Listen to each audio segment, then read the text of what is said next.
My friend Paul wrote this song once called Hope. It's this haunting melody that just drips with longing. The best songs are always the ones that make you forget you're listening to music. They just completely do an end run around your intellect and invade your heart. And in that invasion, somehow they tell you something true.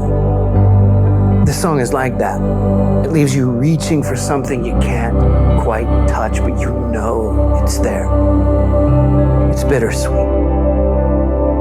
Have you ever had a bittersweet moment? The kind that you want to hold on to forever, because as sweet as it is, it's bitter too, because you know nothing will ever be the same after this. It's that last dinner before your son goes into active combat duty, or the night before your daughter gets married. Every memory that has brought you to this place over all these years comes rushing in, and you try to flash freeze it so it won't just evaporate into the fading past. This has to be what it was like for Jesus as he sat down to share his Last Supper with his friends. It's this small space and time to share this meal, but he knows nothing is ever going to be the same again.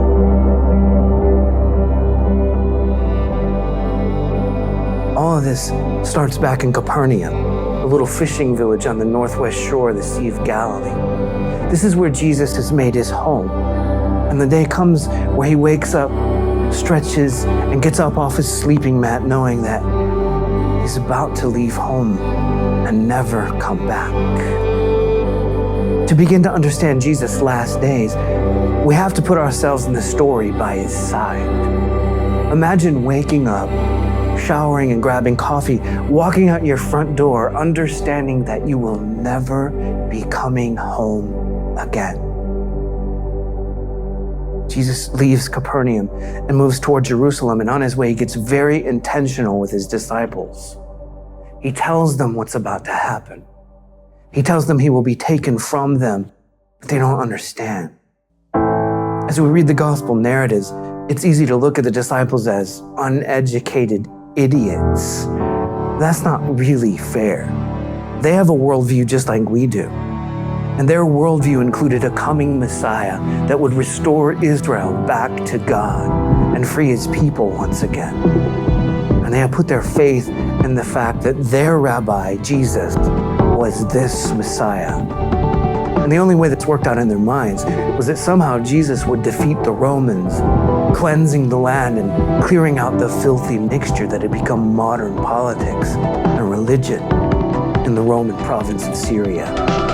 So for Jesus to say that he would suffer and be taken from them didn't compute. It was like a cryptic parable. When they got to Jerusalem, they settled into the upstairs of the home of a friend. This is where they would stay when they visited the city. And it's here that Jesus eats his last meal as a free man. Jesus smiles, and he tells them how much he's been looking forward to this meal. He breaks the bread and passes the cup and tells them to never forget this. But it has to be a melancholy moment for Jesus, because this is the last time things will feel like they do. In a couple of hours, the bonds that hold them will be blown apart, and every single one of them will be gone. So this one moment is the last moment of common serenity in their lives. As the story goes, the meal ends, and Jesus is found in the Garden of Gethsemane crying out to God a very human prayer. Is there any way you can get me out of this? If there's any way, I'd like for this cup to pass. It's a prayer we've probably all prayed 1,000 times. But Jesus has resolved himself that although he would prefer another way, he'd follow through with whatever God was setting before him. And it wasn't long before the distant flicker of torches and the rustling sounds of a mob entered among the olive trees searching for Jesus. He felt the cold, black kiss of betrayal. He felt the ropes and chains wrap around him as his freedom was taken. He heard the racing footsteps of the last of his friends as they abandoned him. Jesus was hauled across the Kidron Valley into the quarters of the high priest, where all sorts of accusations were hurled at him. He was smacked around, spit on, and abused. His friends were all on the periphery of this. They were watching.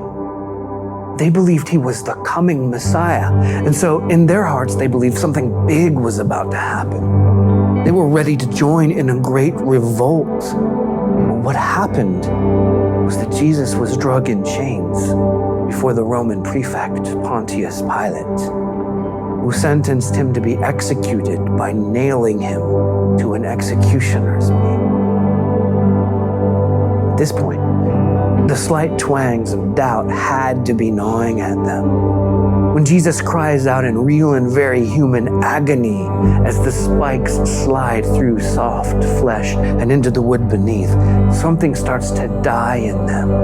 But there was still hope. He was still alive. Something has to happen. They have too much wrapped up in this man's story. Everything they are is wrapped up in him. What happens is that he cries out prayer that we've probably spoken more times than we can count.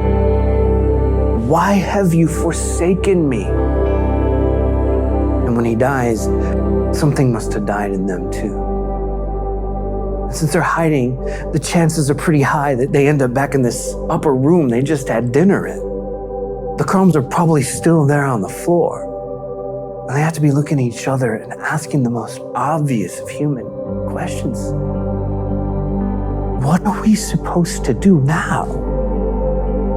And isn't this something we've asked many times in our own lives? This whole story is so full of our own experiences. And then Jesus shows back up alive a couple of days later. And as exhilarating as this is, they can never look at him the same. They saw him die, and now he's alive. He's no longer their rabbi that they hope in. He's something altogether different. He's the risen Christ. There is no doubt about him now.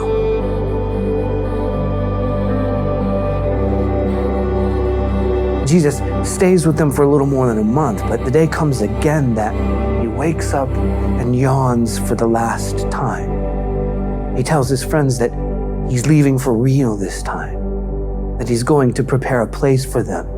And this is a good thing because he's sending the Comforter back to be among them.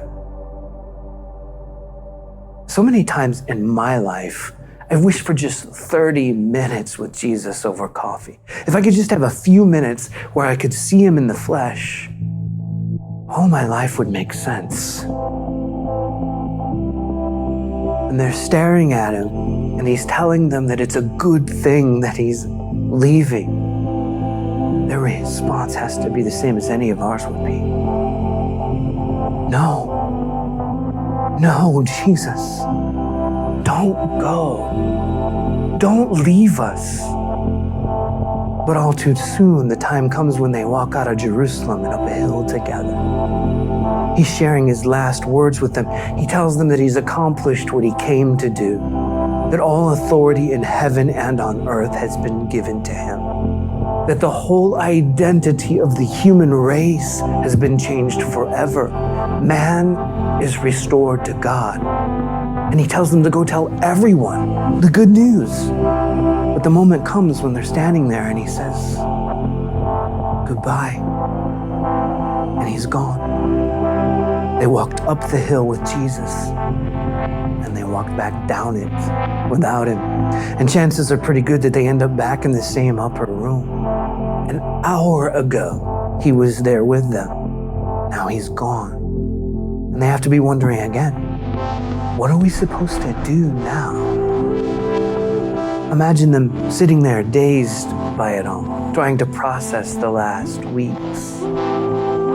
They begin to tell stories about Jesus, recalling the miracles, the sound of pure joy that came from the man's throat who could hear for the first time, even though he couldn't speak a word. The smile on the man's face when he could see for the first time. They laugh at something he said to them privately. They talk about his patience, his compassion, the way he would give out of his exhaustion, his laughter, his kindness, his love. And then maybe one of them reaches for a piece of bread. He holds it there. Tears. Someone else raises a glass. To Jesus, they say. They catch each other's eyes. Maybe it's Peter who has the loaf of bread. He looks at it, and through his tears, he says, on the night our Savior was betrayed, he took bread. And all of a sudden, the loss and shock begins to find comfort in the remembering. And in the remembering, they realize what he's been telling them all along, that he will never leave them. He will never forsake them. And they realize that he is still among them. They can see him in the twinkle of each other's eyes. He's alive in their stories. He's present in their hearts. In this song, my friend Paul wrote, he says, I'll sing for the pain. I'll smile in the dark. Take the doubt with the sweet.